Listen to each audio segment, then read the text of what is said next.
Baik, Bismillahirrahmanirrahim. Assalamualaikum warahmatullahi wabarakatuh.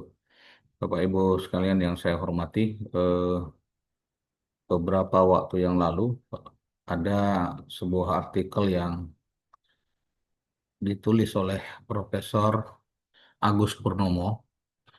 Artikelnya berjudul Green and Resilient Supply Chain, Kombinasi Dahsyat untuk Bisnis yang Tak Terkalahkan. Artikel ini dipublikasikan di Kompasiana pada tanggal 24 Mei tahun 2025. Dalam artikel tersebut, Prof. Agus menekankan bahwa membangun green resilient supply chain bukan hanya pilihan, tetapi menjadi kebutuhan strategis untuk menghadapi tantangan global yang semakin kompleks. Perusahaan atau organisasi atau entitas bisnis perlu beralih dari fokus semata pada efisiensi menuju strategi yang mengintegrasikan ketahanan dan keberlanjutan untuk memastikan kelangsungan bisnis di masa depan. Namun tentu kita sama-sama memahami bahwa untuk menciptakan atau mewujudkan eh, green supply chain yang resilient, yang tangguh untuk menjamin ketahanan dan keberlangsungan bisnis di masa depan tentu bukan sesuatu yang mudah. Ada beberapa faktor yang menjadi penghambat atau bisa memperberat atau memperlambat upaya untuk mengintegrasikan ketahanan ini di dalam green supply chain management. Dalam kesempatan ini kami mendapat tugas untuk membahas beberapa faktor eksternal yang memperlambat atau memperberat upaya integrasi ketahanan dan keberlanjutan green supply chain management.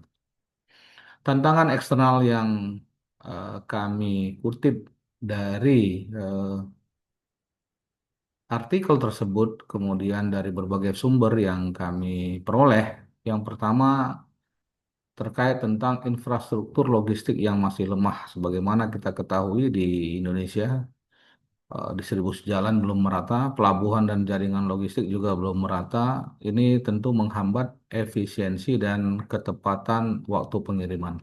Kemudian regulasi yang tidak sinkron. Pemerintah ini perlu mungkin memperhatikan bahwa banyak sekali regulasi kita itu antar lembaga, antar kementerian itu yang masih tumpang tindih dan belum ada kewajiban secara formal, apalagi yang berkekuatan hukum dan mengikat untuk menerapkan praktek supply chain manajemen hijau atau green supply chain. Kemudian krisis lingkungan dan bencana ini merupakan faktor yang juga bisa memperlambat integrasi menuju green resilient supply chain management. Banjir, gempa bumi, kebakaran hutan sering mengganggu jalur distribusi penting dan kita terutama di Indonesia di mana Kepulauan Nusantara ini menurut banyak ahli, menurut banyak penelitian justru berada di jalur yang disebut Ring of Fire di mana potensi krisis lingkungan dan bencana alam itu cukup besar untuk terjadi di Nusantara.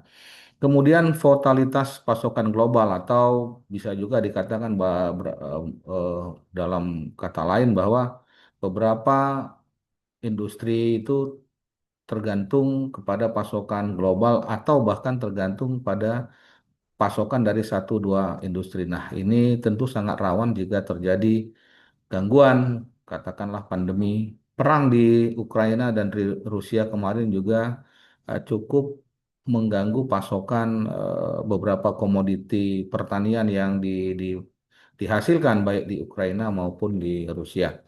Eh, Berikutnya adalah ketergantungan pada energi fosil. Ini juga perlu ya di menjadi perhatian serius para pelaku bisnis.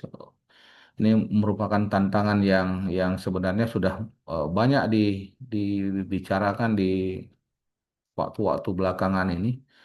Ya, mayoritas alat transportasi kita baik darat, laut, udara itu masih menggantungkan kepada BBM, energi fosil, energi yang tidak terbarukan, energi yang punya potensi terhadap ke keberlanjutan lingkungan Dan kita sama-sama tahu energi fosil ini juga menghasilkan emisi karbon yang cukup tinggi.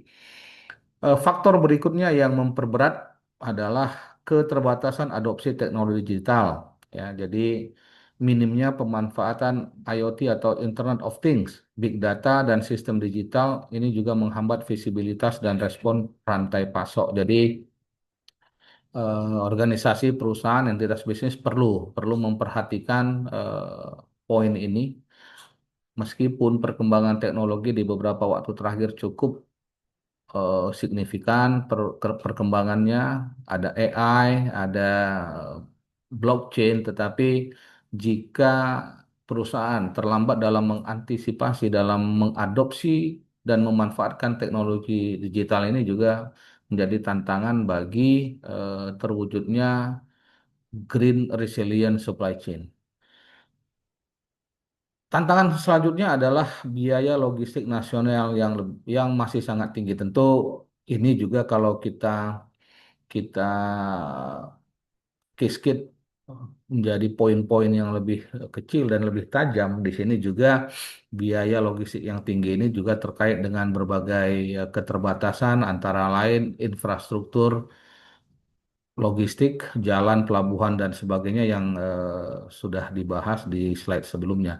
23,5%. Ada beberapa yang mengatakan sekitar 24% dari PDB itu merupakan menjadi HPP, ya, menjadi HPP barang yang ini menjadi biaya logistik, ya.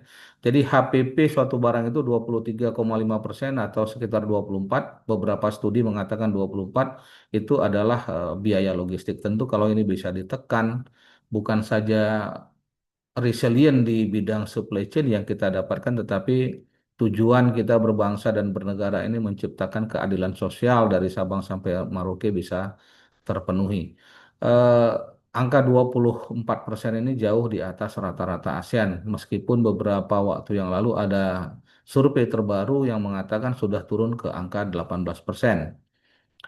Dan yang terakhir, tantangan eksternal untuk menuju green resilient supply chain adalah minimnya edukasi dan dorongan pasar logistik. Nah, ini terkait dengan kebijakan dari sisi konsumen, tapi juga bisa kita katakan ada kaitannya dengan poin yang kami sampaikan di slide sebelumnya karena tidak ada ketentuan formal yang mengikat. Kita sering mendengar berita bahwa misalnya produk CPU kita karena satu dan lain hal, ya, karena pertimbangan green, karena pertimbangan lingkungan itu ditolak di pasar Eropa.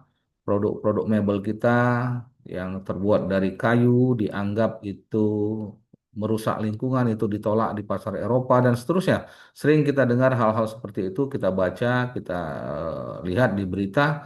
Nah, khusus di dalam negeri di Indonesia, kita belum ekosistem green kita itu belum sampai menyentuh kepada level ini, level konsumen. Tidak ada kesadaran konsumen untuk mengkonsumsi, membeli barang-barang yang ramah lingkungan atau yang sudah disertifikasi sebagai produk ramah lingkungan. Jadi ada 8 poin menurut kami yang bisa kami urai dari artikel dan dari yang ditulis oleh Prof. Agus di Kompasiana tanggal 24 Mei tersebut, ditambah referensi-referensi lain, dan 8 poin ini menjadi tantangan eksternal untuk menuju green resilient supply chain. Karena itu tentu ada strategi yang perlu diambil, ada strategi yang perlu ditempuh untuk memastikan bahwa tantangan-tantangan eksternal itu bisa diatasi. Pertama, diversifikasi pemasok dan lokasi produksi untuk mengurangi resiko. Ini terkait dengan tadi yang rantai pasok global dan ketergantungan terhadap satu pemasok. Adopsi teknologi, ya, memanfaatkan IoT, blockchain untuk visibilitas rantai pasok. Regulasi dan insentif fiskal menurut kami perlu pemerintah mengambil langkah-langkah menyusun regulasi yang lebih komprehensif, kemudian memberikan insentif fiskal bagi produsen yang memenuhi standar hijau, standar terkait dengan lingkungan. Dan tentu saja yang paling penting adalah pembangunan infrastruktur dan logistik digital nasional. Dan ini jika strategi-strategi ini dilaksanakan secara komprehensif, tentu diharapkan eh, eh, tantangan-tantangan atau kondisi yang memperberat menuju GRSC atau Green Resilient Supply Chain tadi bisa kita atasi. Demikian yang bisa kami sampaikan. Terima kasih. Assalamualaikum warahmatullahi wabarakatuh.